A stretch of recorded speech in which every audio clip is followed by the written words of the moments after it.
Bom dia, boa tarde, boa noite, tudo bem com vocês, pessoal do nono ano? Aqui é o professor Juan, levemente gripado, tá? Não se preocupe, essa voz anasalada não é sintoma de uma doença mais grave, eu só realmente estava pouco agasalhado quando veio esse frio danado aqui para Cuiabá, mas eu estou muito bem, sem febre nem nada, tá? Então não se preocupe quanto a isso. E essa é mais uma videoaula de história. Hoje a nossa aula vai ser uma aula mais voltada para contexto.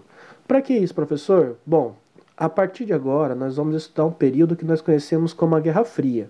Só que esse período, ele é muito complicado de estudar se você observar somente o conflito entre os Estados Unidos e a União Soviética. Porque acontece tanta coisa dos anos 50 até 1990 que fica difícil você olhar a partir somente desse viés político. É uma época onde tem uma profusão cultural muito grande, onde você tem um acerramento de ideologias, onde você tem conflitos e guerras abertas basicamente por todos os continentes do mundo, então fica muito difícil se nós não tivermos essa aula de contexto para vocês entenderem esse período tão complicado. Mas não fiquem preocupados, tá? A partir de agora, a gente vai entender melhor o que são os anos 50 e os anos 60 e como que eles influenciam toda a Guerra Fria e os restantes do que nós chamamos do breve século XX. Durante ali os anos 50, nós vamos conseguir observar como que os Estados Unidos vai viver uma época de bonança graças justamente a essa reconstrução que ele está fazendo da Europa. No finalzinho dos anos 40, nós já percebemos que os Estados Unidos começam a despontar enquanto uma potência mundial mais eminente do que nunca, e isso vai trazer consequências práticas para a vida das pessoas. A primeira delas é o exaltamento do American Way of Life, onde as pessoas literalmente buscavam o sonho americano à custa de tudo. Você era começado a definir, inclusive, aquele estereótipo de filme americano, onde você tem um vencedor e você tem um perdedor. É justamente essa dicotomia. Se você está buscando o seu sonho americano, se você está se dedicando a conseguir esse sonho, você é um vencedor. Agora, se você está desleixado, não leva os estudos a sérios, se você por algum motivo não tem um desempenho alto nos esportes, você é um perdedor. Essa construção cultural, ela começa nos anos 50, justamente porque os Estados Unidos estão passando por esse momento de financeiro de tanta bonança que as pessoas têm uma falsa ilusão de que é muito fácil você conseguir isso. É lógico que essa perspectiva ela vai vir de uma classe média extremamente esbranquiçada, onde nós temos ali também a pouca presença de sujeitos negros. Muito porque não ocorreu ainda nos anos 50 a grande marcha de emancipação dos negros. É nesse momento, no final dos anos 50, onde figuras de direitos civis como Martin Luther King, Malcolm X, o Judy Priest, entre outros, vão começar a se destacar e reivindicar o fim desse sufrágio invisível aos olhos do público, mas muito real dentro da estrutura do Estado, muito porque nos anos 60 vocês verão, é o momento onde ocorrerá a verdadeira guerra cultural, por assim dizer, nos Estados Unidos. Mas os anos 50, ele é muito retratado naqueles filmes de época, onde as pessoas tinham essa vida maravilhosa, onde a maioria das pessoas brancas viviam muito bem, só que enquanto isso, o gueto, o subúrbio e as fábricas ainda estavam em seu pleno desenvolvimento. E assim como nós vimos na Inglaterra durante a Revolução Industrial, as pessoas que viviam próximas desses locais tinham uma condição de vida muito diferente daquelas que viviam nos subúrbios ou nos subúrbios, como dizem em português, né? Ah, por exemplo, se você observar, em muitos filmes americanos, ou mesmo se você tiver uma curiosidade maior, entrar no Google Earth e dar uma olhadinha, você vai perceber que os bairros, como a gente tem essa concepção de bairro aqui no Brasil, eles ficam extremamente afastados do centro da cidade. Isso se dá porque as casas americanas elas são imensas. Você ter uma casa do nível dos Estados Unidos aqui no Brasil custa uma fortuna real, muito por conta de que a alvenaria, como eles fazem lá as suas casas, é de madeira pura, é cara aqui no Brasil também, mas muito por conta desse terreno. Os terrenos lá são facilmente vendidos no subúrbio porque todo mundo tem carro. Isso vai explicar, inclusive, porque os Estados Unidos tem tanta rodovia de tanto tamanho, com tantas faixas, ao contrário aqui no Brasil nós temos ruas pequenas e no máximo ali uma avenida, uma rodovia com 5, 6 faixas. São poucos os casos, mas de forma geral, os Estados Unidos começam a se configurar enquanto nação ali nos anos 50 que a gente conhece, beleza? Esses filmes que nós vemos hoje, muito vem dessa propaganda capitalista já inserida numa Guerra Fria, que é produzida por Hollywood. O que Hollywood quer mostrar nos anos 50 sobre a vida americana, só o que tem de melhor. Então é muito raro, muito difícil mesmo. Talvez algumas poucas sessões aqui, uns filmaços que vale para você assistir na Netflix, que é O Sol Nasce para Todos, por exemplo, vão denunciar como que os Estados Unidos, na verdade, estão vendendo uma propaganda enganosa, que não é não a terra da liberdade, que não é todo mundo igual, e que muito pelo contrário, nós temos ali algumas comunidades minoritárias que sofrem repressão e são imensamente perseguidas pelo Estado. Isso vai começar a minar um pouquinho da propaganda hollywoodiana, mas só que mais tarde nós vamos perceber nos anos 60 como que essa omissão de relatar os problemas reais em filmes, em séries de TV, vai causar uma revolta muito grande dentro dessas comunidades minoritárias. Enquanto isso, lá na Europa, durante os anos 50, nós não vamos ter esse tipo de relação com a demonstração cultural. Muito pelo contrário. Após o fim da Segunda Guerra Mundial, o que se tem de sentimento na Europa é de um local onde passou pelo fim do mundo. As pessoas não tinham nenhuma perspectiva de vida melhor e houve sim um acréscimo gigantesco no índice de depressão, muito por conta de que as pessoas ficaram desabrigadas por conta dos bombardeios, algumas pessoas perderam entes queridos próximos, muitos judeus acabaram sendo deixados na rua, muitas crianças órfãos acabaram ficando em situação de desamparo. A Europa, diferente dos Estados Unidos, está passando por um momento muito difícil. E isso vai causar uma convulsão social muito grande, principalmente nas massas pobres. Então, o que acontece nos anos 50, Juan? A Europa dos anos 50 é uma Europa de reorganização social. É onde, pela primeira vez, vai começar a se discutir o direito de voto das mulheres, porque agora as mulheres são literalmente as líderes das famílias, só sobraram elas para cuidar das crianças. Então, como que você vai dizer para essa mulher que ela não pode trabalhar? Como que você vai dizer para essa mulher que ela não tem direito a voto e ter opinião sobre como que a vida dos filhos delas vai ser daqui para frente? Né? Fica difícil você segurar uma situação como era antes, através desse patriarcado estruturado. A França e a Alemanha, então, nem se fala. Nós temos ali uma profusão social tão grande que vai ter algumas revoltas, inclusive em 56 e 57 nos respectivos países. E observar também como que a Inglaterra vai ser um caso curioso. Durante a Segunda Guerra Mundial, os trabalhadores ingleses das fábricas sofreram igual cachorro sem dono.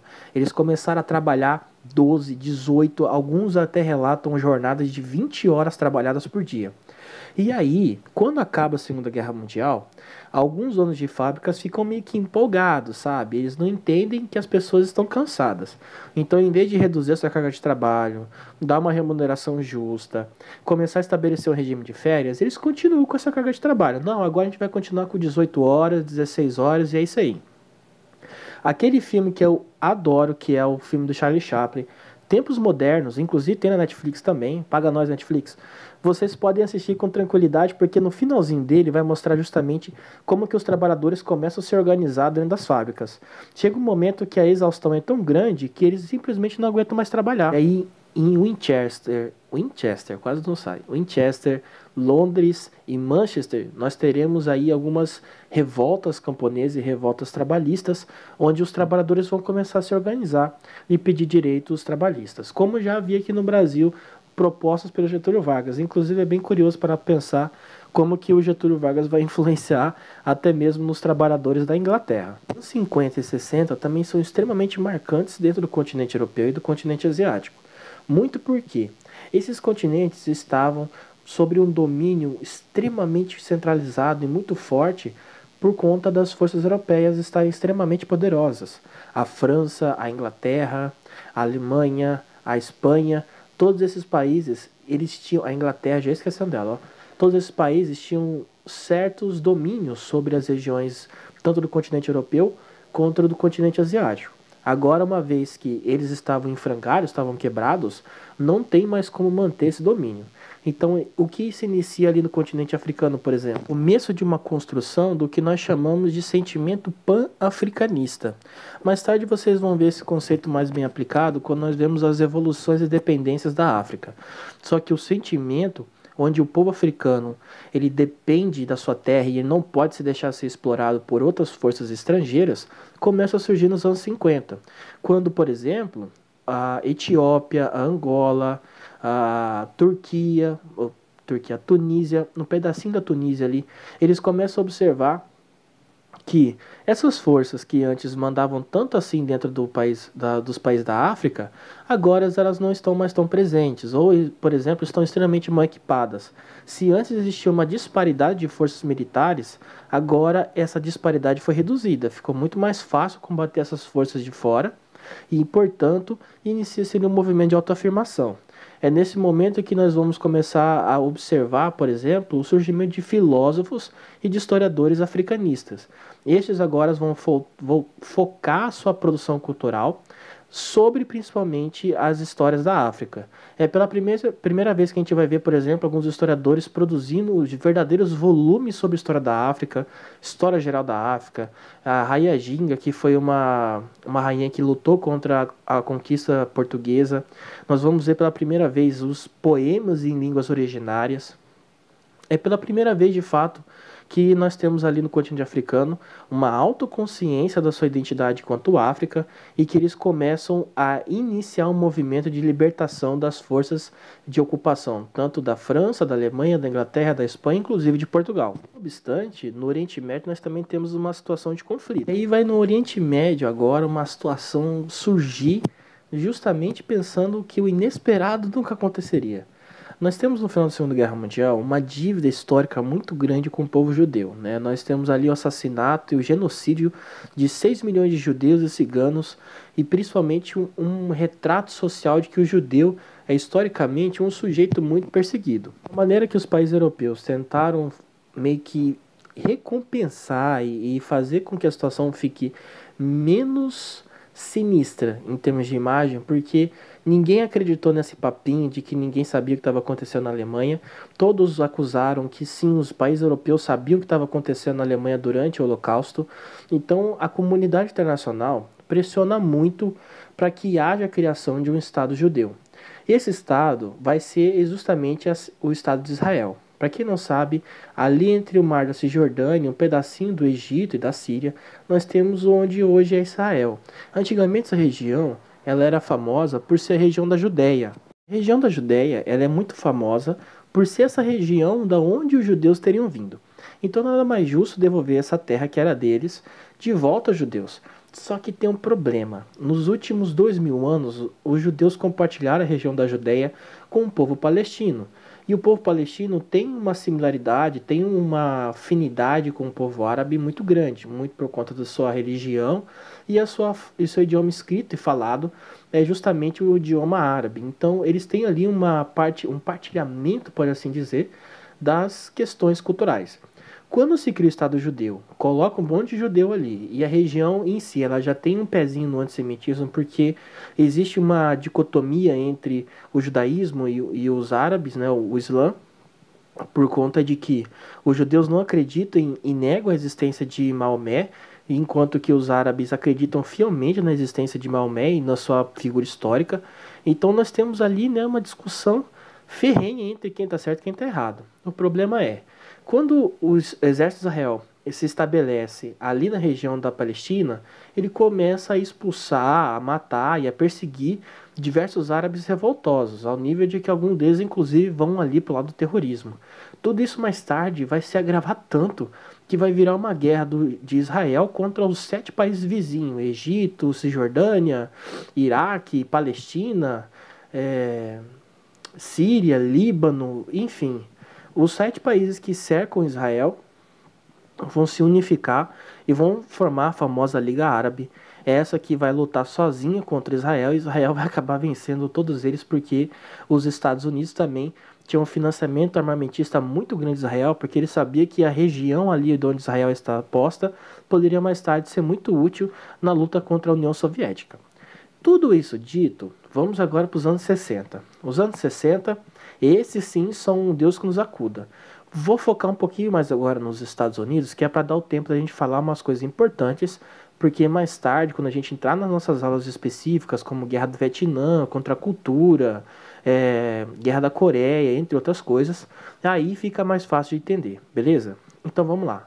Durante os anos 60, se vocês colocarem na cabecinha de vocês aí um pedacinho do que é a cultura, os anos 60 é aquele período onde nós vamos ter o surgimento de algumas bandas muito famosas: Beatles, Rolling Stones, Deep Purple, Black Sabbath, é,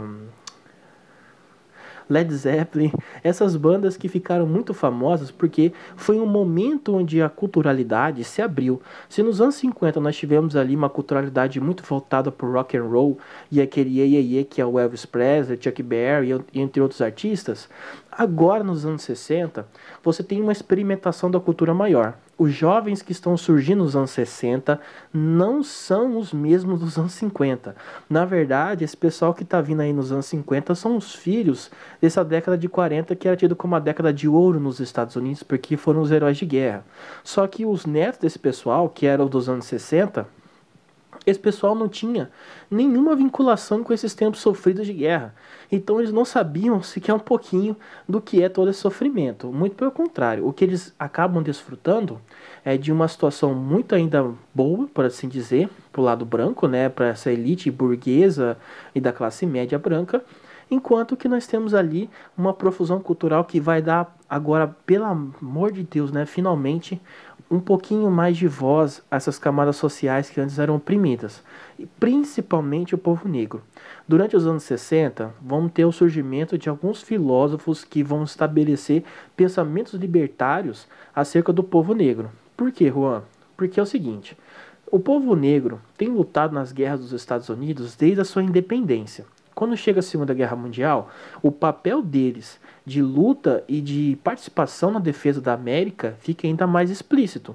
Então, quando eles voltam para casa e literalmente são perseguidos por serem negros, aí a situação fica, né, meio...